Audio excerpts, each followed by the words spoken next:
Hello guys, magandang araw sa inyo at pero naman tayong panibagong tutorial dito sa Canva. Okay, for today's video guys ay gagawa tayo ng tracing pad. Okay, may alphabet or may ABC na tracing. Okay, so dito meron tayong template. Itong template natin guys ay available ito. Ang mag-message lang kayo guys sa may mga gusto dyan.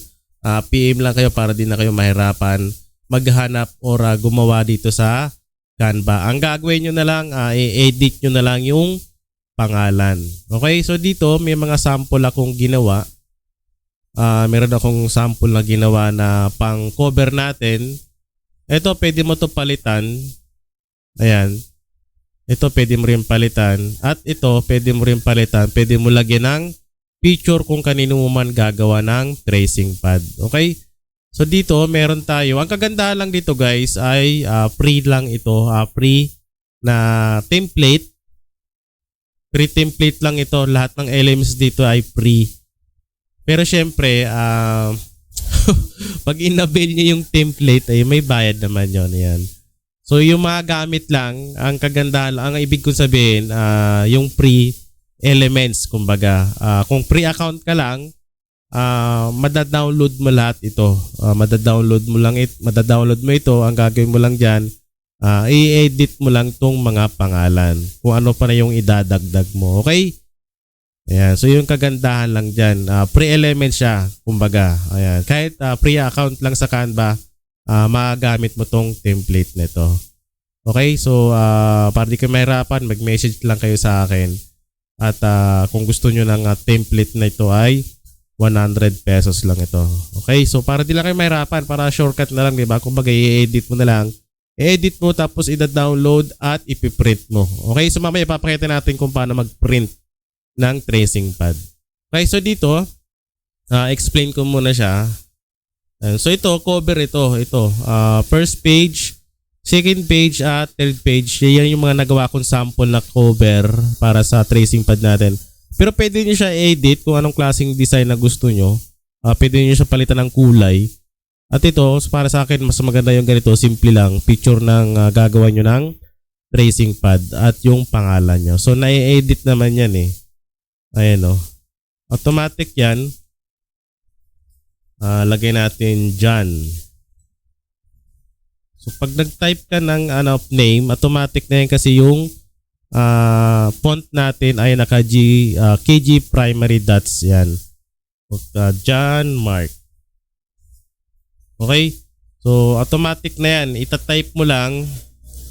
Tapos dito naman, ganun din naman, automatic din yan. I-edit mo na lang din yan. So meron tayo ditong ABC na pang tracing nga. So pwede kayong gumawa ng nyari ito, yung page 4.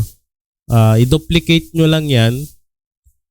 Ayan, so dalawa na yun, diba? Ang gagawin mo dyan, di-delete mo lang ito. Pwede mo to gawing puro A yung page na to, or yung page na to ay puro B. So nasa sa inyo yan guys. Mas maganda yung mas marami. Kunyari, mag-edit nyo to, gawin nyo itong puro A. Kayo, mag-print kayo ng 5 pages, 5 pages din na B, 5 pages na C. So mas marami, mas maganda, diba? So depende na sa inyo yan. So pag ganyan, ka-copy paste mo lang yan, Control C, Control B mo lang. Ayan. So a-align mo na lang siya. So puro A. Dito naman kung gusto mo puro B. So dito lang tayo mag-sample. Kunyari itong page 6 na to, gusto mong gawing puro C. So gagawin mo dyan, highlights mo lang. Pwede mo gawing, pwede mo manual, C, space, C, space, C. Yan yung manual, C. Diba? Space, C plus C na maliit. Tapos, space, C. So yan yung manual. So pwede mo naman gawing, Control B, Control C at Control B. So ibig sabihin, Control C, Control B. So kakopy mo yan. So align mo lang siya. Ayan. So bahala ka na magdikit-dikit dyan. kung anong klaseng spacing. Yan. So, yun yung ibig sabihin, yun yung ibig kong sabihin na pwede kayo mag-print sa isang papel na puro letter C lang or puro letter B. Kumbaga para mas marami lang. Di ba? So, nasa sa inyo yan guys. Basta na-edit naman yan kung anong klaseng design yung gagawin nyo. Ayan. Kung A, B, C or puro A or puro B, puro C. Ayan. So hanggang ano yan? Z. Ayan. So dito naman, pinagsama ko na to para mas marami, para isang link lang. Dito sa page 12, pwede kayo mag-print ng marami na ito, kunyari 50 pages. Pero yung template mo, yung template mo, isa lang. Ito lang naman yung i-edit mo, diba? Tapos kasi pag dinownload mo to, pwede mo to i-print na marami yan. So, edit mo lang yan. Highlight mo lang yan. So, type mo lang yung pangalan. Mark John. Diba? Reyes. Yan. So, ganun lang kadali. Tapos, pwede mo rin i-manual to. Kaya copy-paste mo na lang. So, ganun lang naman yung guys.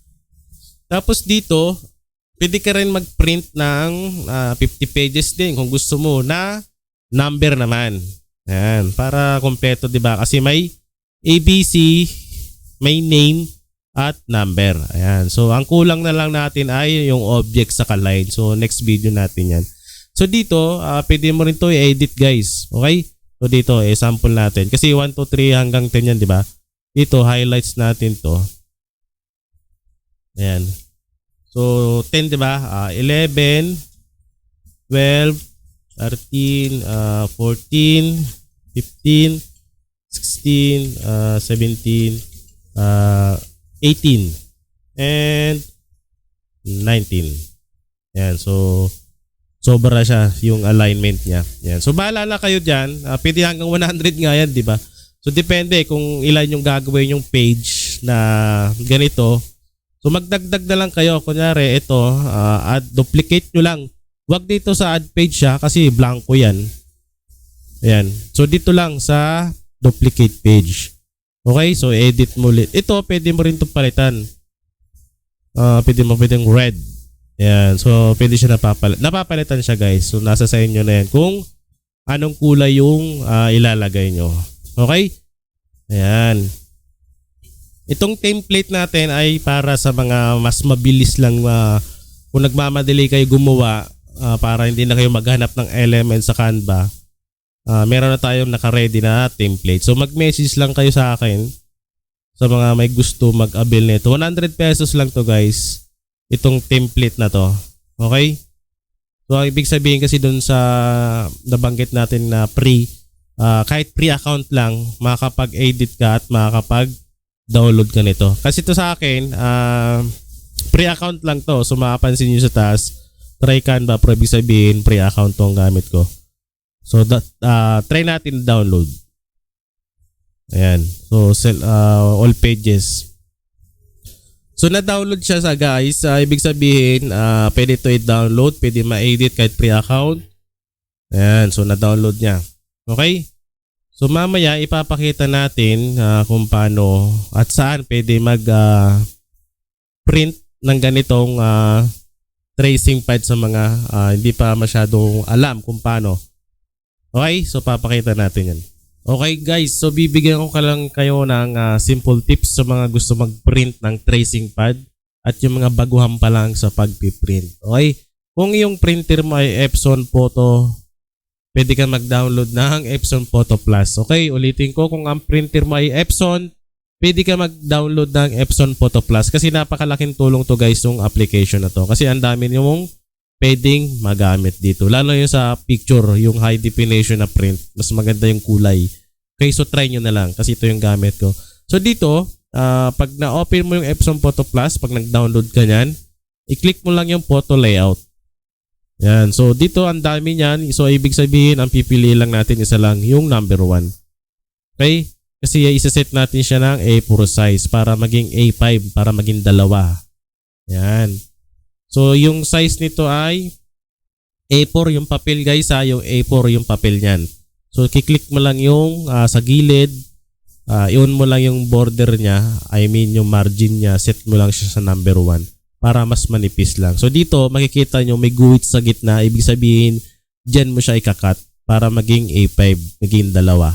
Okay, nagets nyo ba yun guys? Ayan. So dito, ang kagandahan lang dito guys sa Epson Photo Plus, mabilis lang siya. Kunyari, pag nilagay mo yan, so center ka agad siya, saktuhan lang yung size niya. Ayan no. Diba? Sakto lang. So ilalagay mo lang yan. Ganun lang kabilis. Ayan no. So pag na-print mo to yung buong A4 na to, ang gagawin mo dyan, kikat mo na lang sa gitna para maging A5 size siya. So ganun lang siya kabilis. So ganyan, add ka lang uli ng page. Add mo yung iba pang mga i-add mo. So ganun lang siya kabilis oh. 'Di ba? Ayan. So far so on lang guys. Add yun na lang yung iba pang ipiprint. Okay, so dito naman sa plain lang sa media type kasi papel lang naman. So set mo lang siya ng standard kung gusto mo ng medyo mapusyaw or set mo ng high para mas maganda, mas matingkad yung pagkaka-print. Okay, so depende yan sa inyo guys. Ayan. So mas doon ka na sa mas maganda para magustuhan talaga ng client mo at magpagawa pa sa susunod, di ba? Ganun lang yun. So click mo lang, print. Ayan. So pag na-print mo na, cut mo lang yung gitna.